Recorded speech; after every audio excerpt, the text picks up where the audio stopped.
And DBR here. Thank you for visiting. Welcome to Amityville Horror. I'm Clint. I'm Don. You are Don. And we are here together again to do another special interview. This time we got a couple of filmmakers who are getting together to do kind of a, I don't know what to call it, like maybe a reimagining of or a continuation of the Nightmare. I'm sorry, Jesus Christ, what the hell am I talking about? Night of the Living Dead. The idea is the original 1968 production. Is that the inspiration for this, the way I understand it? You want me to answer that first, Jay? Yes, please. Awesome. So yeah, the 1968 film is the inspiration, and in our film we acknowledge that those events occurred, but it's kind of debatable. There's some who believe that it was fact and some who believe that it was a hoax and maybe kind of blown out of proportion. And so, I mean, they've kind of grown up with the legends of what happened in 1968. Mm-hmm. So forgive me for getting out of order here. I'm a bit flustered. I should have introduced you first. So Kenny Scott Guffey. And we also have with us Jake C.Young, aka Jake Eastwood. So I kind of wanted to lead in a little differently, since I mean, I'd like to talk about the movie first, just in passing, just because it's an interesting idea, and I want people to be aware that that's the topic of discussion. But I want to know a little bit more about you guys, and like how you got started in film. Like, what brought you to this part of your career to where you felt like you wanted to tackle a project like this? And I don't care which one of you wants to lead into that first. What's that? I told Jay I went first last time. It's your turn. All right, man. Yeah, man. Thanks for having us. Obviously, we're so glad we get to be here.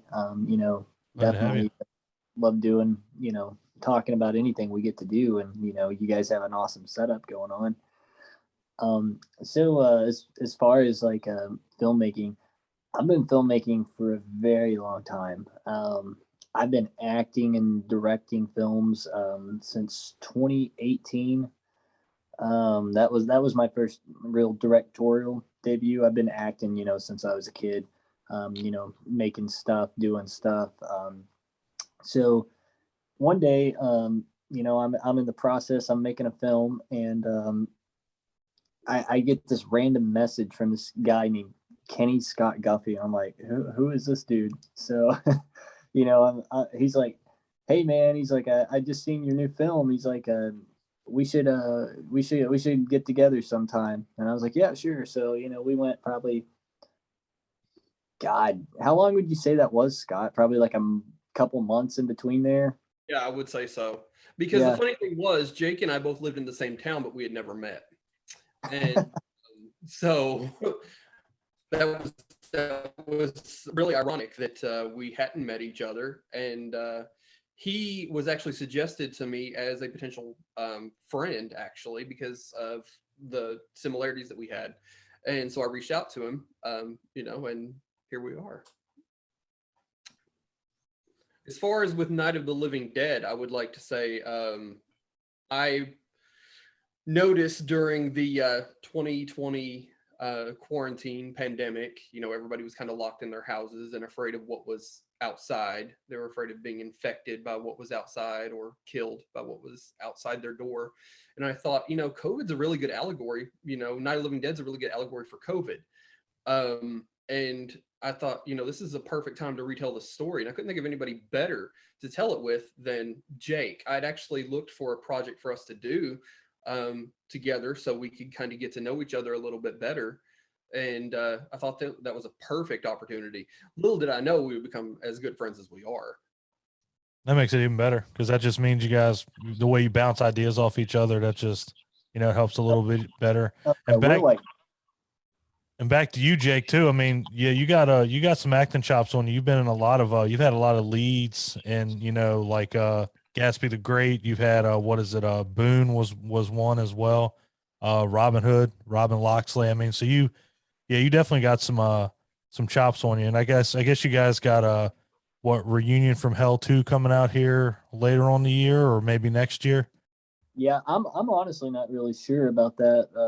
You know, they're still in the process of doing all that, but you know, I got contracted to do that.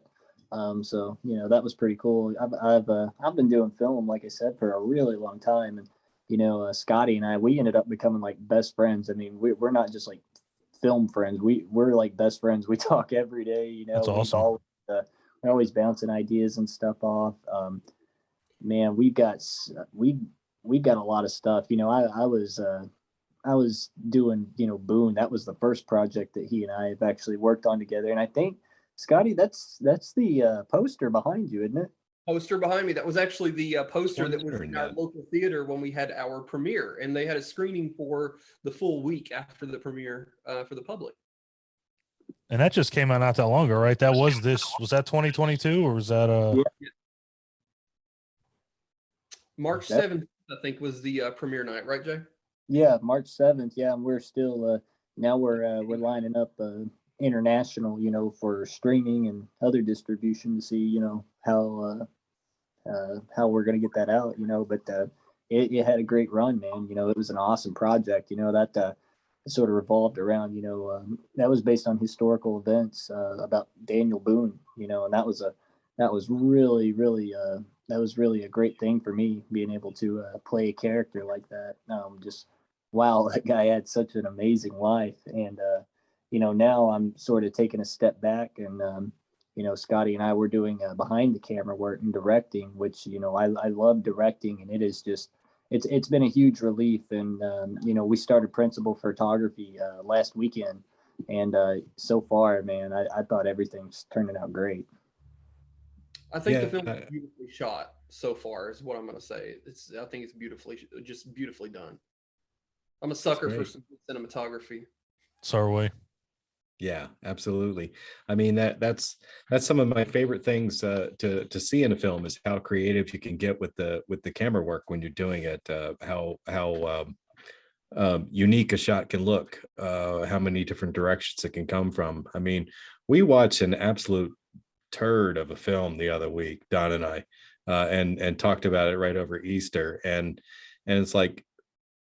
But as much as I wanted to shit on it, I mean, it was beautiful. It was a really great looking film. So like I had to give it some points for that. You know, it's like you know, all the hiccups were like in the scripts and in the script and the storyline. You know, it had nothing to do with, you know, the quality of the actors or the way it looked. It was wonderful. So I'm glad that you're taking a real, you know, attention to detail look with that, and I think it would be really cool to see what you can make happen with that. So you guys have a lot of experience behind the camera, or this is early into your filmmaking efforts, Well, like doing it yourself? I was going to say Jake's actually been doing it for several years. I didn't get involved in film until about 2020. I started doing a podcast and had a lot of actors on and filmmakers, and then I started getting some more opportunities to work on some films. And so he's done it a couple years more than I have. Right. And you were talking about that. So what was the podcast thing like, and how was that going for you? Not that I have any real interest in podcasts, but I mean, the podcast is good. I mean, we've had on people like Diane Franklin, Dave Sheridan, Muse Watson was one of my favorites from I Know What You Did Last Summer. okay. And NCIS. And then, yeah, we've had on, you know, quite a few. And Jake's been on a couple episodes, actually. Mm-hmm. We just finished our 4th season and probably going to do one more. Yeah. Just one more. And then what? You're talking about stopping? Talking about stopping, yeah. I got so much going on. Man. Okay. What's the name of your podcast? That was Beam Me Up, isn't it? Scotty, but now it's Beam Me Up. Because I thought there needed to be more of a focus on the other cast members that we picked up along the way. Mm-hmm. Was that something you said? Other cast members? Are there multiple people on that show? Yeah, there's myself, there's Brian Labuda. He was Mhm. originally just a guest in the third episode, and I liked him, so he hung around. And then we have Dawson Maimon, Joe Piazza, and Trevor LeSueur, who you guys might recognize from Sabrina the Teenage Witch and American Vampire. Trevor's like one of my best friends. He's honestly somebody I consider my mentor. He's got all these great stories of like 90s Hollywood and working with Adam West, and he's amazing to listen to. And everybody is on the show every episode? Yep. He actually does he plays a fictionalized version of himself. We do the skit where I call him as a fan, and he's just like a complete dick and just like very dismissive of me. It's really fun. Every week he's like trying to think up like he's like, I gotta go. There's like a bird just landed in my driveway. I gotta go. And like, hangs up. And then like sometimes I'll call and he'll be like, I meant to block somebody. What? Who is this? Like he does a really good job with it. He has a lot of fun. That sounds like a lot of fun. Does sound It fun. also sounds torturous to have that many people. I don't know if you're scripting much of it, or if you guys No, are just really good at working together. I think that the group is really good at working together, at submitting their own segments every week. And then I just have to basically drop their segments in the episode. And the only thing I really have to edit is the guest of the week. And so, Gotcha. yeah. And then I call Trevor and I record all that myself. So pretty fun. Sounds fun. I might have to start listening and take notes. That sounds pretty interesting. Yeah, it does, doesn't it? And yeah, here we are. He has a nephew. It's not really a biological nephew, but the kid's like 6, and he plays them for him in the car all the time. Just his segments, and they're pretty. Oh, funny. okay. Yeah. So yeah, we should branch out a little bit. I think we need some inspiration. Maybe do a couple of sketches on our show. Okay, I'm down. Yeah. Won't hear any complaints from me. Mhm. So I guess let's get into the reason why we brought these gentlemen on here. So Night of the Living Dead, 1968, 1000%, one of the most historical horror movies of pretty much all time. So I guess one thing that I was curious about from looking at the cast list. So some of the events, if it is a continuation, so some of these things that happened in the original don't kind of correspond with it. Like I see that there's Raheem A. Gross is playing Ben. So is it in a flashback? Is it is he alive in this one?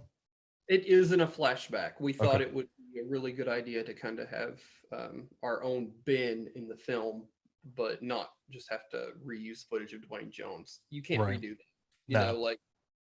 So Yeah, we've got like Leah Wildemir. She's going to be playing Barbara. Yep. And oh my God, the resemblance between her and O'Day. I'm like, looking. It's yeah, insanity. It's uncanny. So I mean, yeah, and we got a little girl playing Karen Cooper. So that was actually dropped in like one of the first teasers we done. Where Harry comes down, he's like, "Oh no, you're cold." So we're doing sort of like a reshoots of those original characters, but we will stay true to the original film.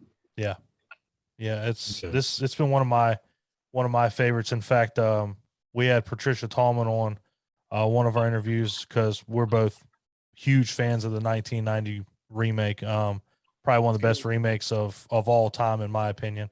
And it was, I love seeing the differences between it, but it still holds true between source material. So yeah, the fact that you guys are doing that. 1990. I didn't see the original first. I saw that one first. That's how I was. Same thing. Actually, I think I saw Return of the Living Dead before I think I saw the 1990 remake. So I was like, what is going on? I watched it and it was like the scariest movie I had like ever seen. Like, to me, the concept of these people returning from the grave and coming after you. It's fucking terrifying. Yeah. Yeah, I've Absolutely. never seen the movie until Scotty approached me and he's like, you should do this. And I was like, at first I was like, and then, I watched it and I was like, this has a lot of potential. And we started, originally the idea, what was it, Scotty? We wanted to do like another remake. And I was like, remake. He's like, Yeah, like there's been too many remakes. We need something original and fresh, and revitalizing the original source material. yeah.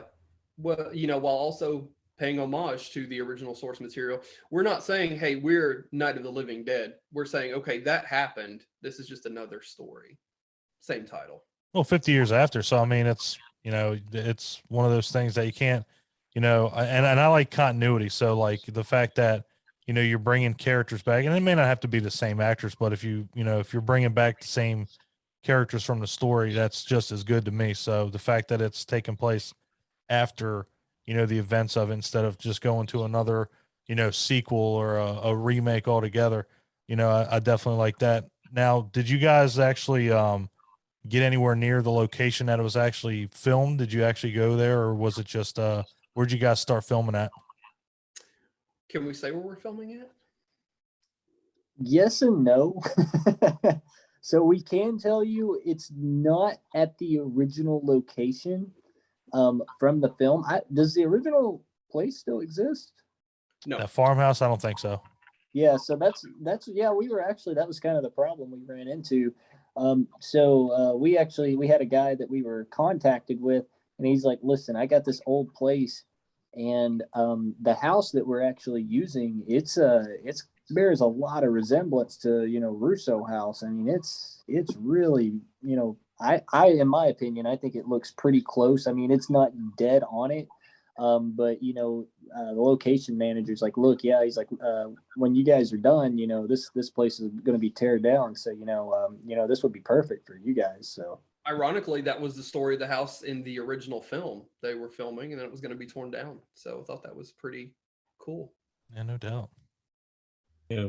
Well, I'm kind of in a way glad that you didn't attempt to tackle basically a rewrite of the original story. And it's not because I don't think it can be done well. It's just because you'd always be in constant comparison to the original, like and even compared to the remake. I mean, there's some people who the remake is the real movie. You know what I mean? I mean, it's so hard to do a remake, and many people try, and it doesn't work out really well. I mean, even Tom Savini, when he made the 1990 version, I mean, after the fact, he said that's the movie that ruined my career, and I just I think it's really cool that you're taking a different approach to it, but like lovingly being playful with the original story and incorporating some of it in there.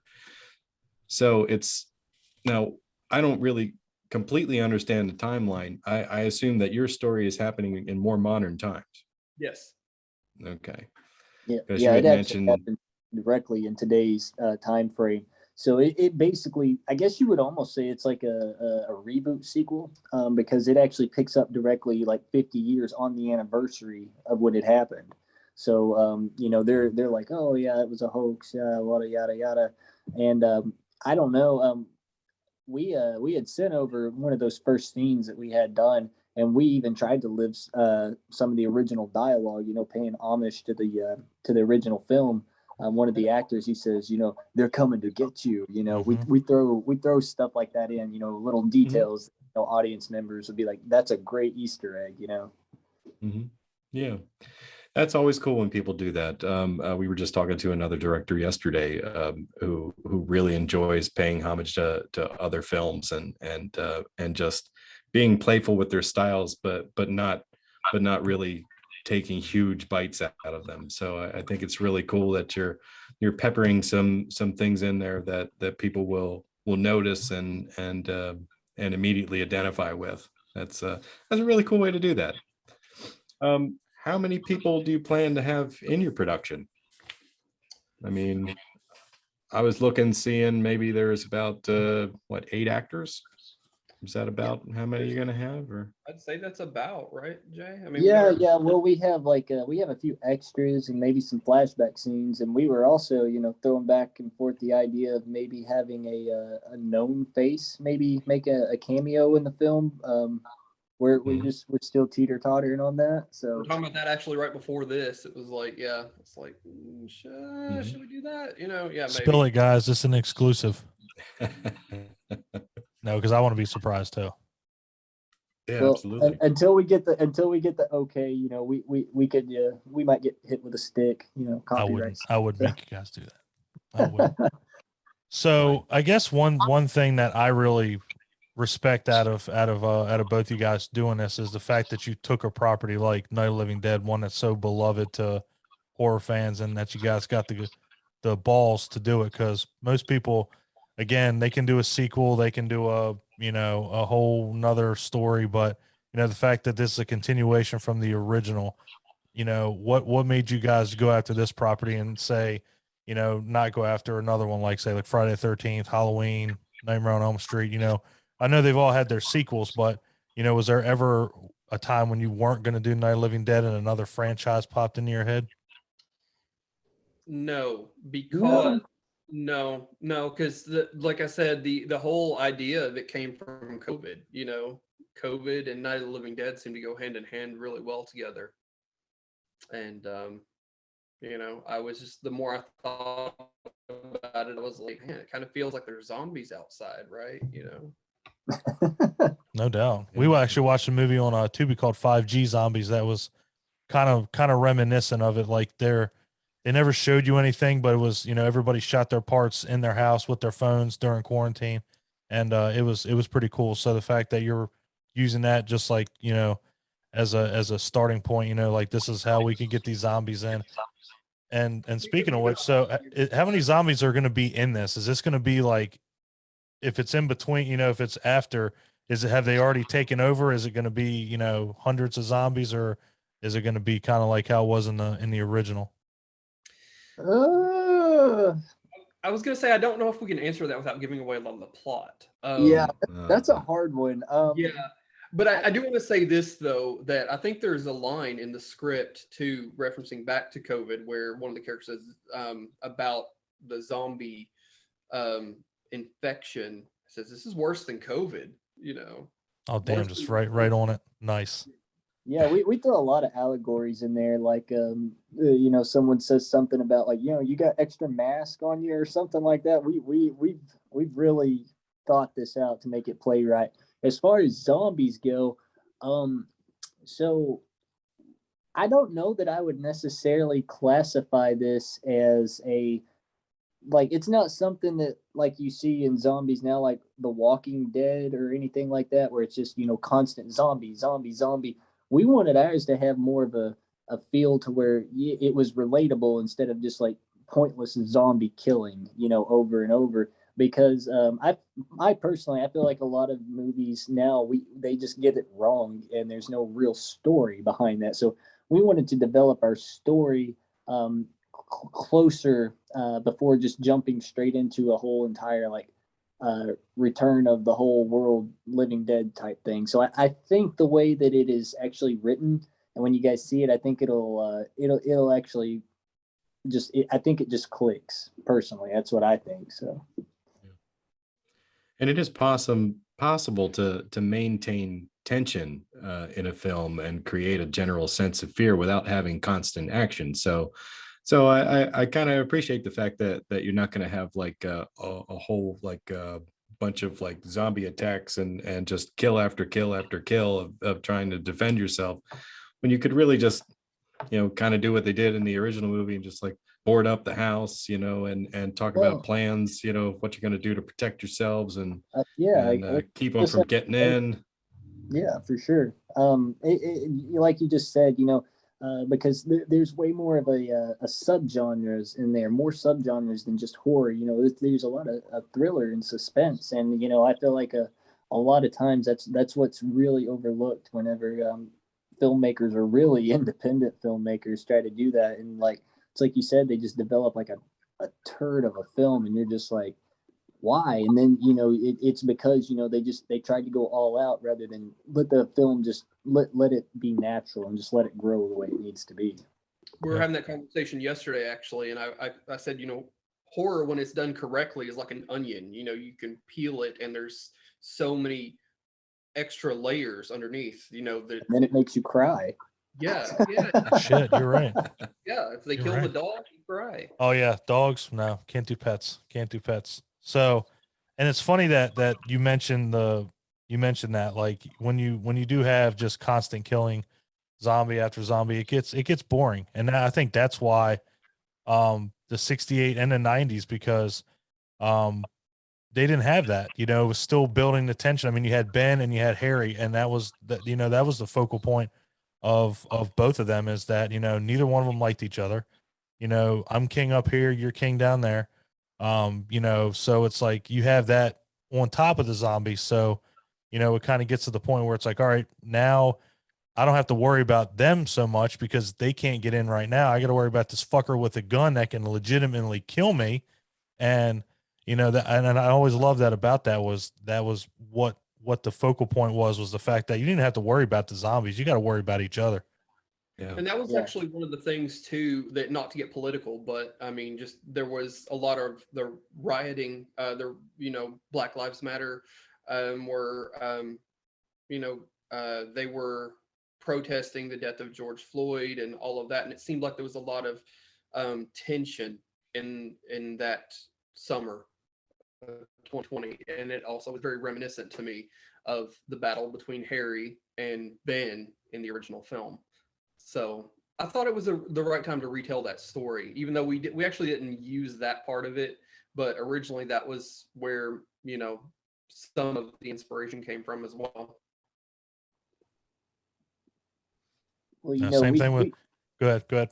oh, you can. That's what I was going to say. You know, Scotty's got a really good point. You know, we just took things that were happening in, you know, like everyday life and things that we were seeing like in our world. You know, and you know the allegories they line up so much that that's what we wanted. We wanted a very relatable film. We wanted people to be able to relate to what was going on, to even with the parallels like the pandemic and, you know.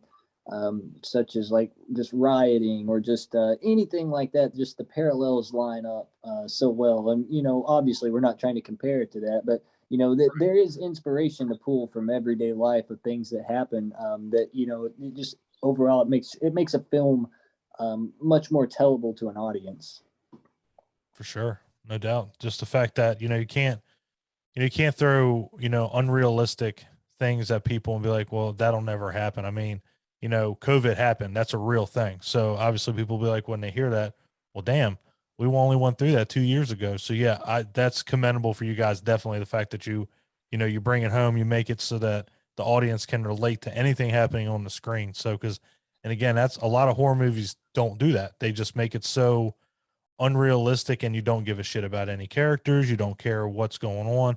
And yeah, I mean, a lot of times, you know, especially the ones me and Clint have watched, you know, these Tubi exclusives, there's a lot on there that, you know, we're trying to bring to the forefront because they're never going to get that attention. And a lot of these are really, really good. They're not bad. And you kind of said it, you know, if it's done right, it doesn't matter the budget. It doesn't matter any of that. It's, if you can do it right, have a shoestring budget, you know, because sometimes that's better than half the, you know, $50 million budget horror movies that I've seen, or movies in general. Like, wow, you throw that money at them and this is what you get. I mean, not to criticize or not to talk down, but look at some of the sequels for, you know, Friday the 13th, Nightmare on Elm Street, Halloween. Those were, you know, Miramax, New Line Cinema, Paramount. Mhm. That was a big budget. I guarantee your Don't forget guys Hellraiser. movie's gonna, well, Jesus Christ, no Hellraiser. Um, you saw my shirt and said that. Dead. But you know, like you guys, I guarantee your movie will blow away those sequels because of, you know, the source material, and you guys give a shit.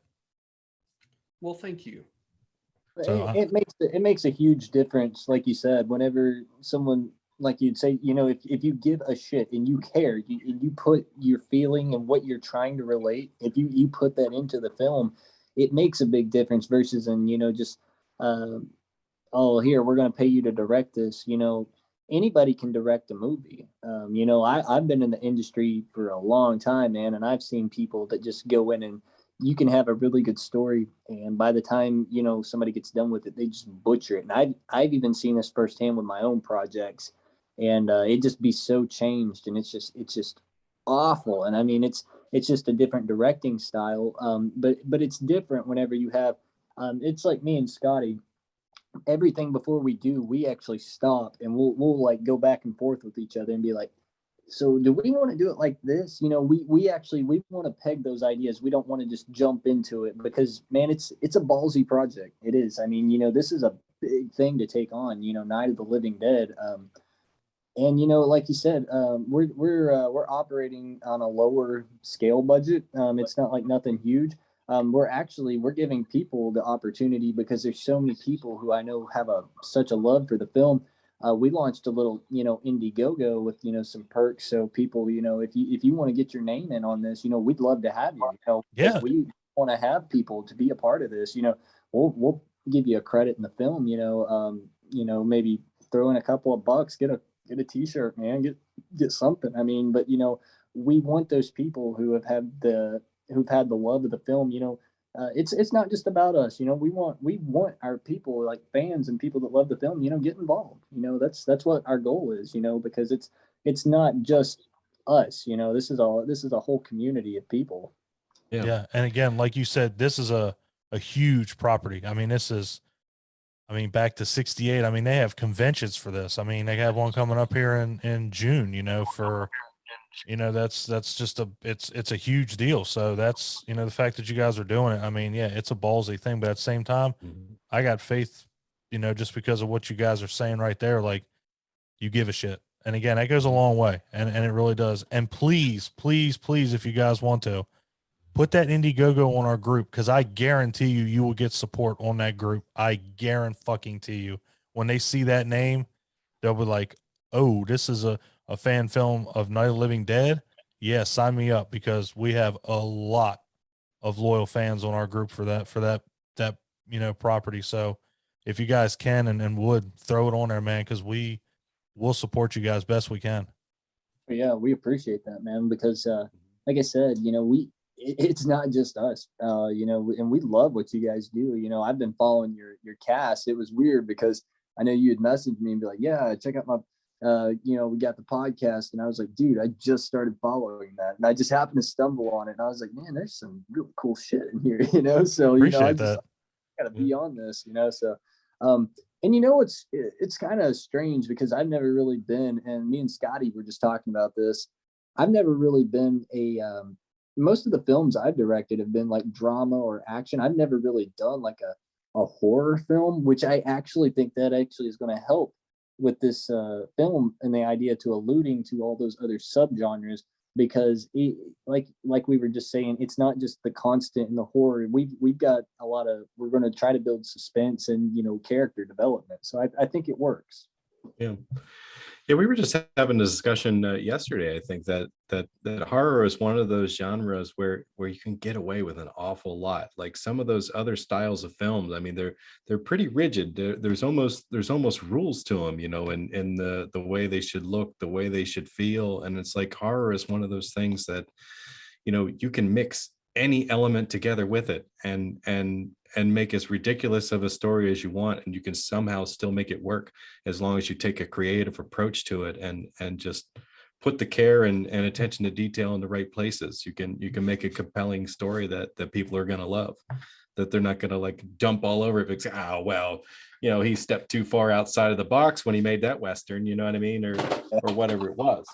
And I also want to say that I really appreciate the fact that you want to get your fans and your community involved, because that's kind of like the approach that Don and I are taking to this. It's like we're focusing on, you know, smaller movies, you know, lower budget films, things that didn't get a lot of attention, but we also want to bring people who are listening in on it. And we actually have had friends of the show make suggestions of movies they want to watch and come in and talk about and actually be on the show with us. So I want to highlight your Indiegogo a little bit closer, and say that it doesn't take much to get involved in this project. I mean, when I was looking at it, as little as $5, you know, is something that you can get into with this and get a perk, you know, like $7, you can see an early preview of the movie. $10, you can get some stickers, or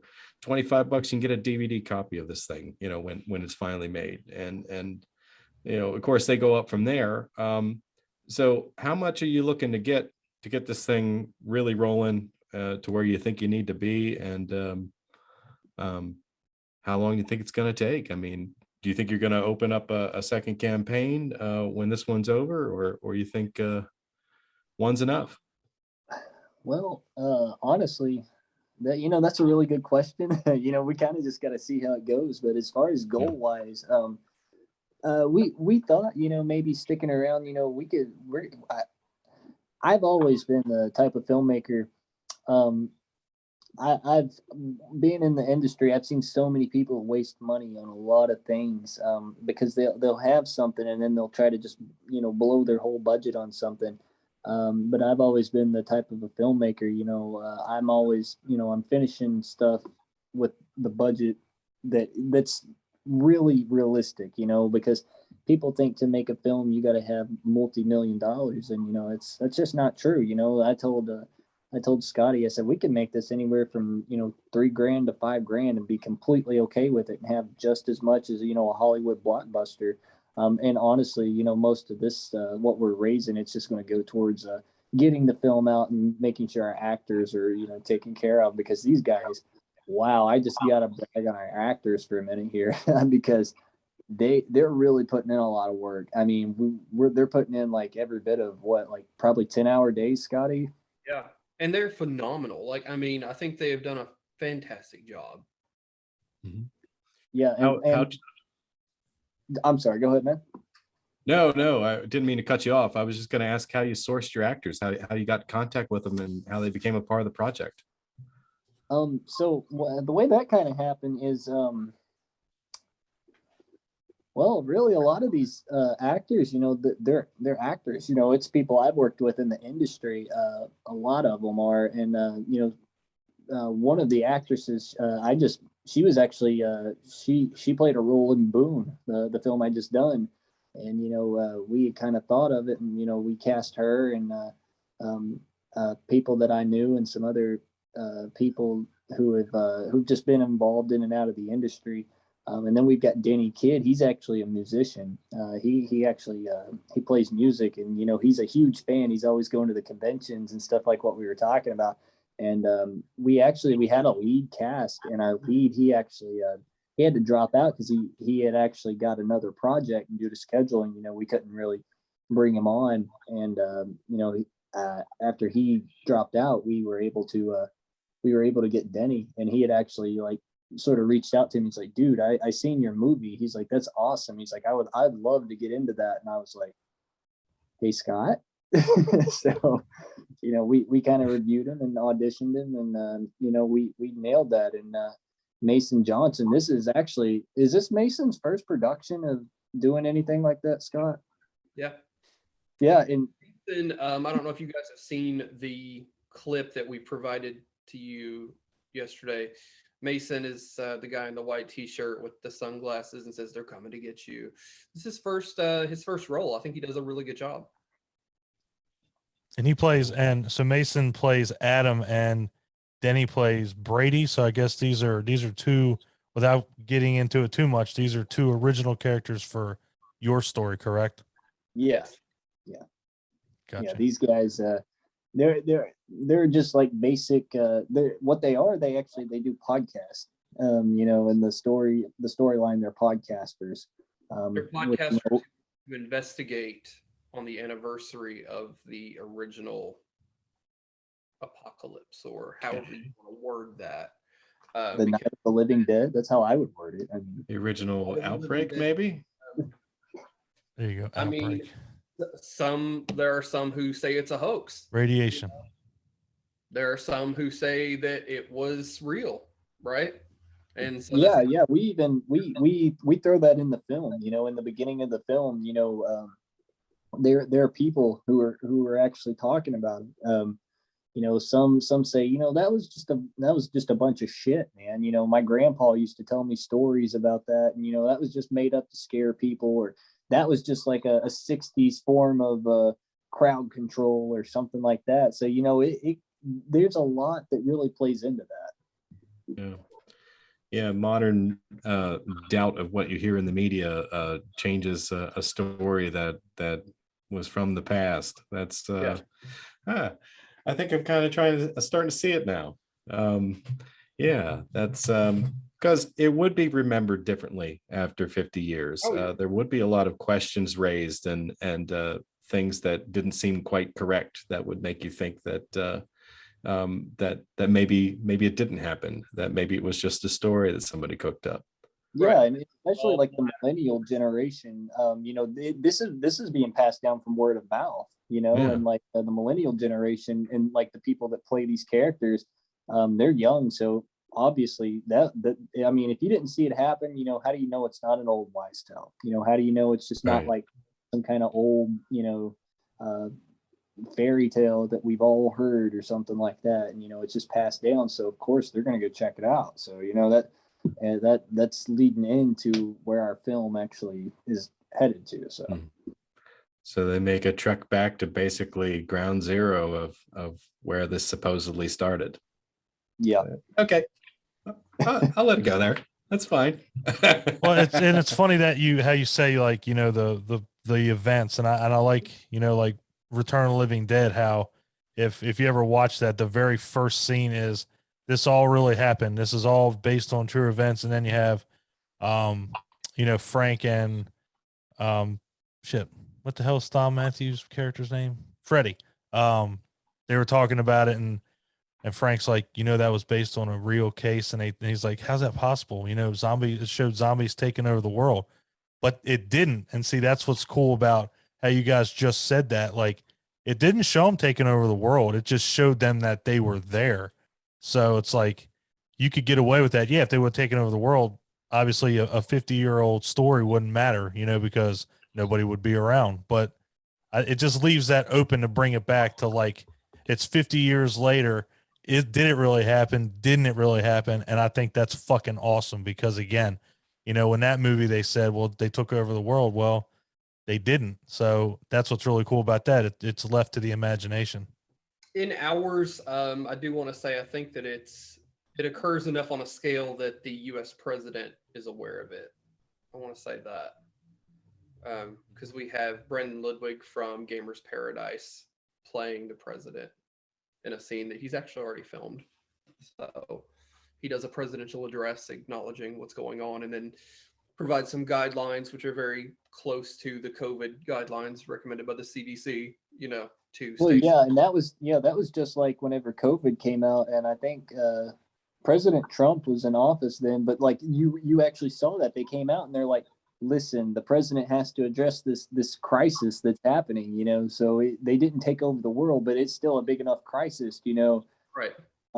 It's known, so you know it alludes to some really cool stuff in here, and it's just I like how it was written.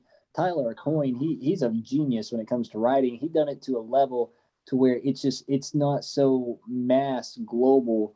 To where you're just seeing like just destruction and all like this craziness, but it's actually held almost in a nutshell. But the audience's imagination is really gonna just take it and run. Like, what is happening?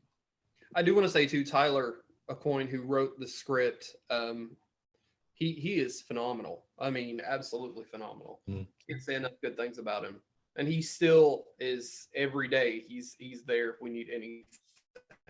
He's awesome.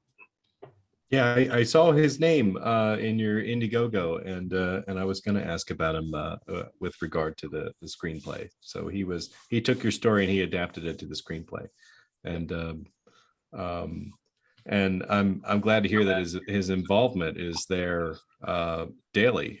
Is he serving in other capacities? Is he like kind of like a script supervisor or something like that? Or I would say pretty much. Wouldn't you say so, Jacob? I mean, I think yeah. So Tyler, he's doing stuff to help us do live things to stay true to the script. Because Tyler, we actually went through a couple different drafts of this script. The original story, we had focused on quite a bit of characters, and you know, I talked to Scotty, and I was like, you know, so I had kind of cooked up like a, I don't know if you would actually say it was like a form of a screenplay / treatment, and then I was like, Tyler, what can you do with this? And he just like he ran with it and made it happen. So Tyler, his involvement, not only is it like active now, but he's doing stuff like, even if we need something on a scene or the day we're shooting, he's like, listen, we need this prop because it's so important to the story, Yeah. and it's so important to detail. You know, you guys got to have this.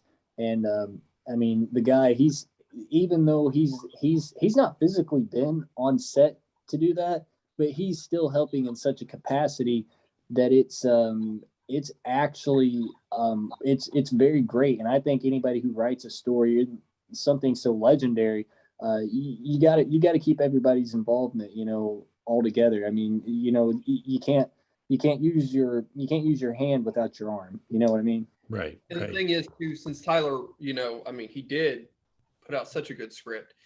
You know, I'm not one of those people. It's like, oh, thanks for the script. We're done with you now. You know, it's his film too, and he's put in a lot of work. You know. Yeah. Well, it's nice that you have that. He's willing to stay on, and that you want him there too, to basically stay true to what he wrote, and kind of way nurture it a little bit. I had a thought and I just lost it. I'm sorry about that. Yeah, I was going to say something very compelling. Believe me, you know. Oh, damn it! See, no, yes. Come on now. No, but no, you guys. no, there's a bunch. I remember now. There's a bunch of thank you. movies. Sorry, didn't mean to cut you off. Go. There's a bunch of movies that we've seen, since we do watch the low budget stuff, that really could have benefited from like a rewrite, or having a second set of eyes look at a story, you know, and basically just give some notes on it, and how to improve it and so forth. And I think that it's a really smart move that you brought in, you know, a writer to basically help you develop your story, you know, more into something that maybe wasn't something that was coming together the way you wanted it to. And that's really cool. And I'm glad that Tyler's so talented and he can help you out with that. No, Done. definitely. Yeah. What did I cut off? Oh, Go no, I ahead. was just gonna say, you know, like with Jake, like, you know, having somebody like that, you know, and you being in the industry so long, have you seen a instance where the, you know, I guess a script supervisor, like a writer like that, kind of takes it, you know, too far and kind of changes everything you've done and ruins a movie? Or do you you try to put the brakes on before it happens? Well, personally, yeah, I'm not gonna let that happen because I've been that guy before. And I don't think creativity necessarily comes from someone's directorial input as much as it does from the writing aspect, because the writing aspect, that's where all the raw thoughts come. And you know, I've wrote several screenplays myself. I mean, I love to write screenplays, and I find that, you know, whenever you're writing a script, you've gotta keep those true details. There's certain things, certain elements you have to keep in your story, or else it's just not good. And you know, I've been in the industry to where, like you said, they'll have a really good script, and by the time that, you know, whoever's working on production gets done with it, I mean, it's just trash, man, because they've taken the creativity out of the script.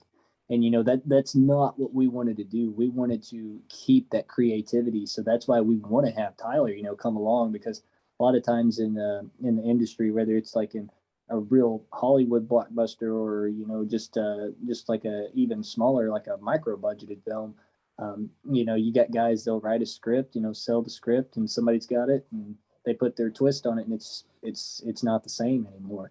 And you know, Tyler being involved in that, it keeps us true and keeps us honest to that original vision. But I think we worked on it well enough together that I all think that we have a mutual love and knowledge for what we want to see. Beautiful. Very Beautiful. well said. Yes, absolutely. What else you got, Clint?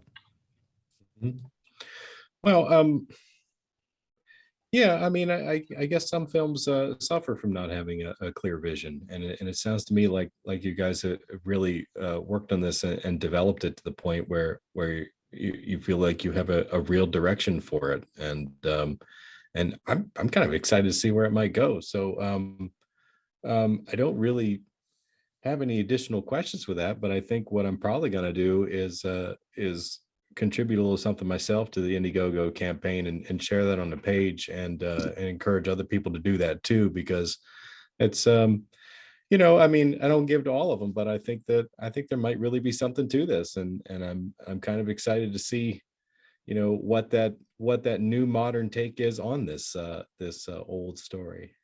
And Clint, what you just said right there, that's why we do this. That's why we continue to do this, is because whenever we see other people get excited about it just as much as we do, that means more to a filmmaker than anything, because we've done our job and we're happy to make that content so you guys can be excited and you can be involved in something like that. And that right there is why we continue to do it every time. Absolutely. Yeah, That's awesome. Are any of your movies, so your other movies, are they streaming anywhere? Where can you see your other films at? My stuff you can check out on my website, or you can a lot of them are on Prime. You can probably check them out on Prime. We've got a large canon of stuff that still hasn't been released, and this year they're actually supposed to be releasing a large canon of those films that we actually have. Just because during COVID we had films that were in the stages of being released, but everything shut down. Mm-hmm. So that put it at least 2 years behind schedule.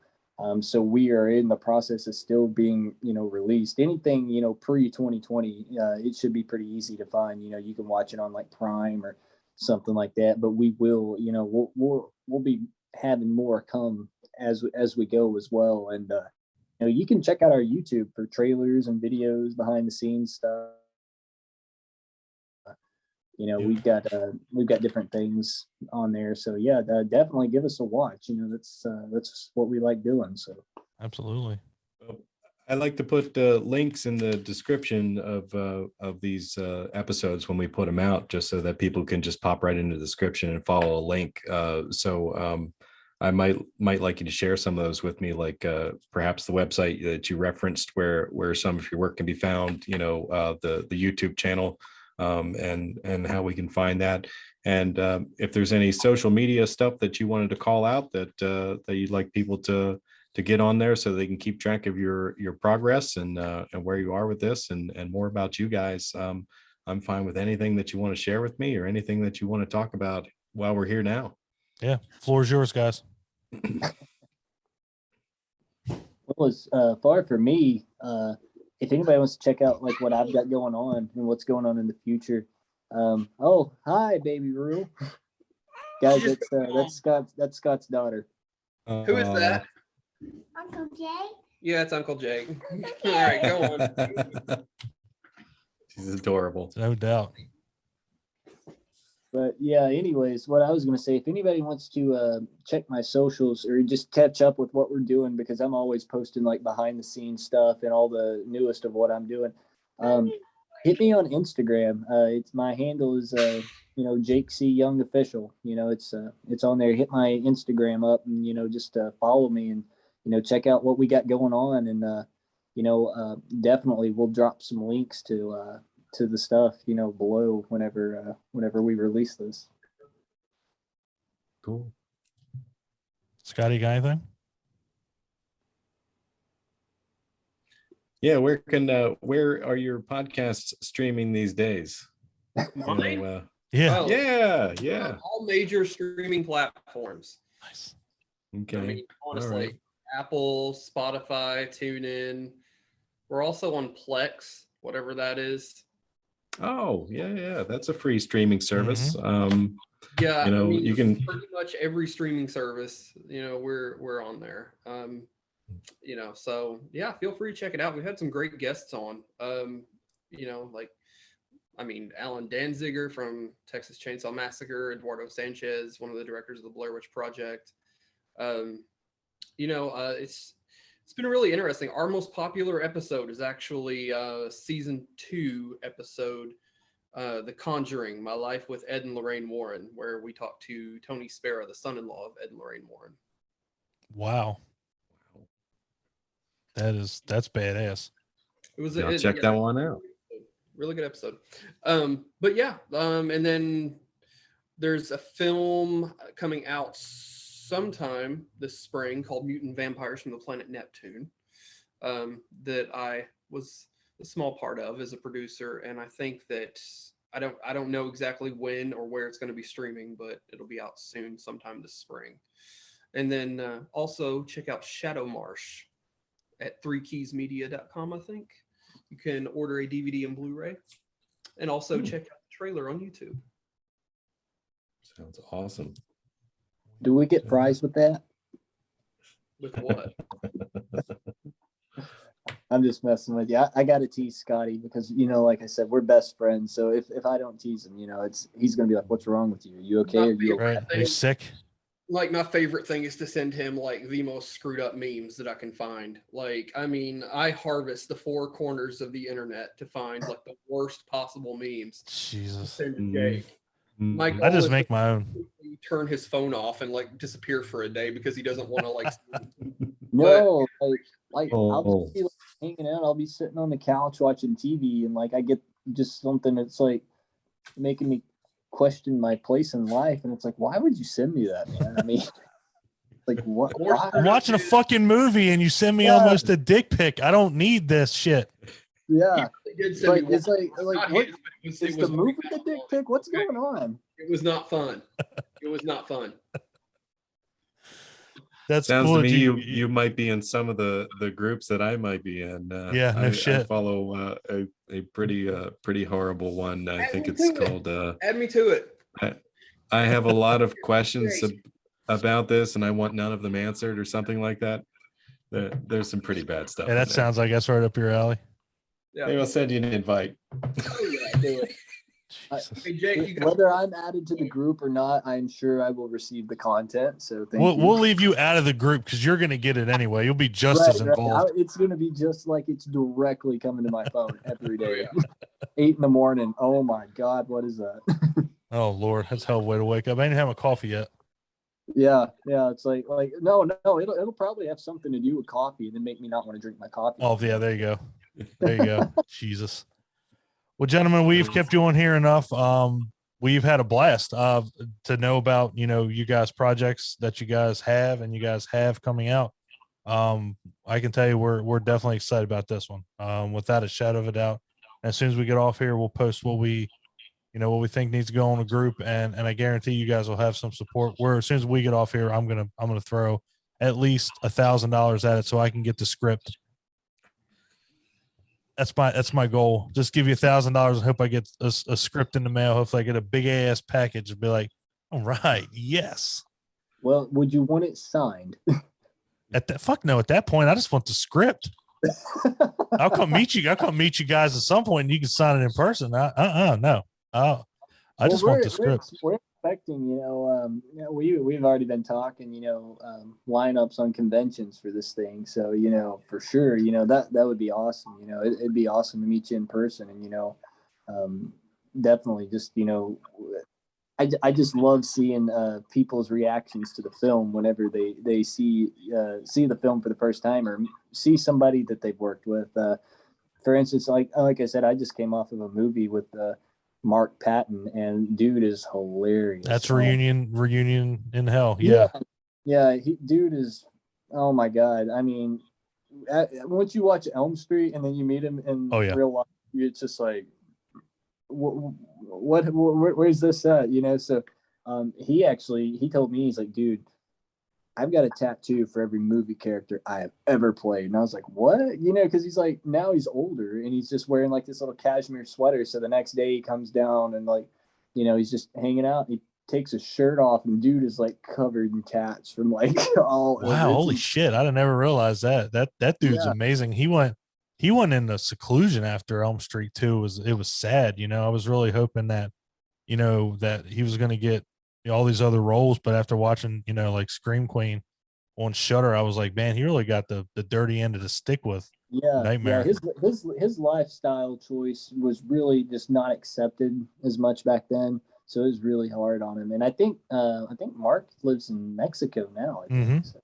But yeah, dude's an awesome guy, and if anyone ever gets a chance to meet him, yeah, totally. I want him on the podcast. I want him on the podcast like really bad, because I mean, he's just. I've read his stories. He's on Instagram. He's fucking hilarious. Everything he posts is hilarious. It's amazing. Oh, he is. And whenever you're acting with him, he will just totally dominate the set, you know, with his charm. You know, he's a really great guy. You know, he really is. He worked with Lisa Wilcox too, right? I did. Yeah, I did. We've got several scenes and Danny Hassel as well. But that's enough about that. Enough about that movie. Back to Night of the Living Dead. Night of the Living Dead, guys. Guys, got to check this project out. We're excited about it. It's one of my top 5 movies of all time. So I mean, I'm gonna support it. Clint's gonna support it. We're gonna drop the link on the page. You guys check it out, and you know, just help these guys out. Help bring a project that needs to see the light of day. See it. Yep. And we're a sharing community. So any progress that you want to post up on our page, feel free to do that. And if you whenever it's all wrapped up and you plan on premiering it somewhere, you know, we'd like to know where that's happening and things like that. Or if you're going to show up at a convention, we'd like to know that too. If we're anywhere near it, we'll stop by and check you guys out. Oh, yeah, for sure. Scotty and I were talking, you know, we're just chomping at the bit to get, you know, what we need to cut a trailer. Because I think, you know, with this trailer drop, just going to be great. And, you know, me and Scotty have been going back and forth, like, what do we put in there? What do we not put in there? Because, you know, you can't, you can't give too much away. So. No, I get it. It's more about what not to put in. Yeah, it really is. Awesome. Yeah, don't spoil your own movie in the trailer. No, I don't want no spoilers. I want to be as surprised as anybody that watches it for the first time. I think we can probably give them an early screener. Yeah, we'll see. Or a watch along. I mean, just saying, when it premieres, you can, you know, we're all about exclusivity. So, you know, obviously that's why we wanted to get you guys on as soon as we could, because I did not want to wait, because this is something that, you know, needs to be heard and needs to be, you know, addressed and it needs to be supported. So I was like, there ain't no way I'm waiting until whenever the fuck I originally told you guys. I was like, they're getting on here like ASAP. Like, if we got to do like a special, you know, Thursday interview, then screw it. So that's what we did. Yeah, for sure. Yeah, we're honored to come on. You know, we love doing like this. Oh well, we're honored to have you guys on here. So going on 8 o'clock. Don't want to keep you guys on here too much longer, any longer, however you guys want to do it. You know, but we appreciate you guys coming on here. Yeah, thanks for taking time out of your day to talk to us. This was really great, and I look forward to what's coming. Absolutely. Thanks, guys. You guys take care. All right, bye now.